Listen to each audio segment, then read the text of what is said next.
FJT, Fraternité, Justice, Travail. On s'intéresse à un mot qui a retenu toutes les attentions depuis quelques jours, surtout encore plus à cause des sélections à venir, la présidentielle 2026. Parrainage. Mais que comprendre de quoi s'agit-il concrètement? D'Harry Mulligan, en son temps, quand on parle de parrain, c'est quand on préparait nos communions. Si jamais j'étais tombé sur le jour, c'est ce que je veux dire. On trouve parrain marin et c'est la fête qui se prépare.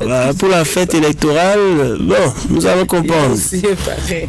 Nous allons comprendre ce qui se cache derrière cela, avec d'abord la question posée au Paraquois. Et après on revient avec celui que je qualifierais de professeur ce matin, Louis Chabalot, pour nous donner les précisions. C'est parti. Le parrainage, c'est le fait de parrainer quelqu'un. Et parrainer quelqu'un, c'est le suivre du début jusqu'à la fin. Et je crois que c'est ce que j'en sais du mot parrainage. Un exemple de parrainage. Sogino, le député des démocrates, a refusé de parrainer le duo des démocrates. Le parrainage, c'est le fait de prendre les devants pour un événement particulier, un mariage, un baptême, pour que l'événement réussisse. C'est une forme de garantie qu'on donne quand même, une forme d'exemple qu'on donne. On prend les devants en donnant l'exemple parce qu'on est déjà soit passé par là, on sait comment ça se passe, on éclaire le chemin à quelqu'un d'autre qui est derrière nous. On peut appeler carrément un fuel. Pour que ton mariage marche, prends-moi comme parrain, je ferai un bon parrainage pour toi. Pour moi, le mot parrainage, ça veut dire être le parrain de quelqu'un. Être et parrainer quelqu'un sur un projet donné et l'aider à poursuivre le projet jusqu'à l'exécution. Être là pour lui donner les conseils et l'aider même financièrement.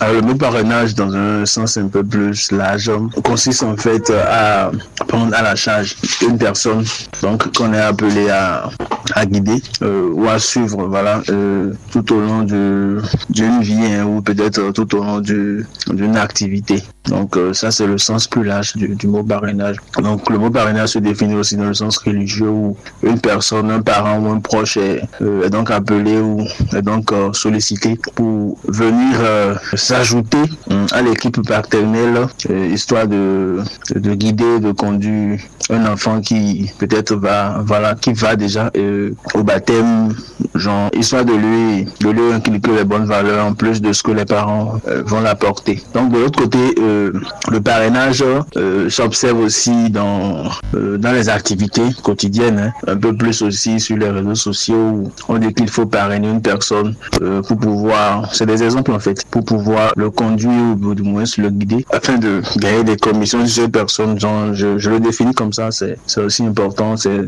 ce qui se passe en fait sur les réseaux sociaux. À mon avis, le parrainage est une forme de partenariat dans laquelle une entreprise, une institution ou une personne, peut-être un parrain, soutient une activité, un événement, une personne ou une organisation, le filleul peut-être ou le bénéficiaire, en échange d'une visibilité, d'une image positive ou d'avantages promotionnels. Ce soutien peut être financier, matériel ou logistique. Je prends l'exemple du festival Vodou Deis, à Ouida, Télécommunications Move Africa, pourrait devenir un parrain officiel de l'événement. Là, elle fournirait peut-être un soutien financier et du matériel de communication, banderoles, t-shirts, connexion Internet.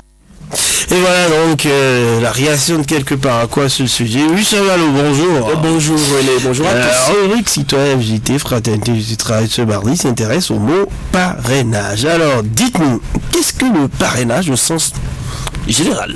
Le mot parrainage au sens général vient du terme parrain qui désigne une personne chargée de guider, de conseiller ou d'appuyer quelqu'un d'autre. Dans son sens le plus large, le parrainage signifie le fait d'apporter un soutien, une recommandation ou un encadrement. C'est un geste de confiance qui peut prendre plusieurs formes. Un parrain qui aide un jeune à s'insérer dans la vie active, une entreprise qui parraine un événement culturel ou sportif ou encore une personnalité qui soutient une cause humanitaire. Dans tous les cas, René, le parrainage repose sur une idée simple: accompagner, soutenir et donner de la crédibilité à une personne, un projet ou à une initiative. Alors, quel sens donne-t-on au mot en politique? politique. En politique, le mot prend un sens plus institutionnel. Le parrainage désigne le soutien officiel accordé à un candidat par une autorité, un élu ou un citoyen pour lui permettre de participer à une élection. C'est une condition préalable à la validation d'une candidature sous certains cieux. Au Bénin, par exemple, un candidat à la présidentielle doit obtenir le parrainage d'un certain nombre d'élus, députés ou maires, avant d'être autorisé à se présenter. Ce système vise à garantir un minimum de sérieux et de représentativité dans le processus électoral. Il empêche que n'importe qui se présente sans base politique solide. Mais il faut le rappeler, accorder son parrainage ne veut pas forcément dire accorder son vote. C'est simplement reconnaître qu'un candidat a le droit de concourir devant le peuple. Le parrainage, dans ce contexte, devient donc un filtre démocratique censé équilibrer ouverture et responsabilité, René. Un terrible filtre. Quelques exemples de phrases je pourrais dire, avant de se présenter à l'élection présidentielle, chaque candidat doit obtenir un certain nombre de parrainages. Autre phrase, le maire de la commune a choisi d'accorder son parrainage à un candidat dont il partage la vision politique. Et on va quitter le secteur politique pour donner une autre phrase. L'événement se déroule sous le haut parrainage de monsieur le ministre. On entend souvent dire ça.